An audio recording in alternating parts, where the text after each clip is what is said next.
এত বড় ভুল কোনো সময় হয়নি। আর সত্যি বলছি, কেকটা দেখে না আমার কান্না আমি আটকাতে পারিনি। আমি সত্যি সত্যি কেঁদে দিয়েছিলাম। কেকটা বানাচ্ছি আর শুধু এটাই ভাবছি যে এই বাচ্চাটা বিশ্বাস করে আমাকে কেকের অর্ডার দিয়েছে, তার হাতে কি আমি ঠিকঠাক মতো পৌঁছাতে পারবো তো? ভুলটা কোথায় হয়েছে জানো তো?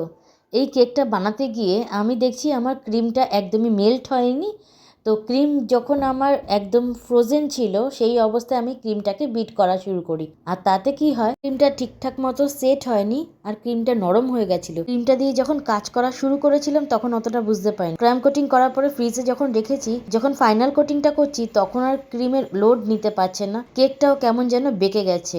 আর এটা দেখে না সত্যি আমার মনটাই ভেঙে গেছিল। লাস্টে অন্য একটা কেক বোর্ডের মধ্যে আমি কেকটাকে শিফট করার চেষ্টা করছিলাম। প্রথমটা তো ঠিকঠাক মতো উঠলো, তারপরেরটা আর উঠছে না, কারণ ক্রিমটা এতটাই সফট হয়ে গেছিল যেখানে কেকটাই পুরো একদম নরম হয়ে গেছিল। তারপরে অন্য একটা কেক আমি কেটে আবার এখানে সেট করার চেষ্টা করলাম। পরপর দুদিন আমার ছোট্ট ছোট্ট ভুলের কারণে এই রকম প্রবলেমগুলো ফেস করতে হলো। প্রথম দিন দেখালাম ক্রিমটা বেশি বিট হয়ে গেলে কি প্রবলেম হয়, আর আজকে দেখালাম ক্রিমটা যদি কম বিট হয় তাতে কি প্রবলেম হতে পারে। ফাইনাল ডেকোরেশনটা দেখার জন্য অবশ্যই পেজটাকে ফলো করে রেখো। এই ভিডিওটা ইউটিউবে দেখলে পরে প্লিজ লাইক শেয়ার সাবস্ক্রাইব। সবাই ভালো থেকো, সাবধানে থেকো, আমার ভিডিওর সঙ্গে থেকো। হর হর মহাদেব।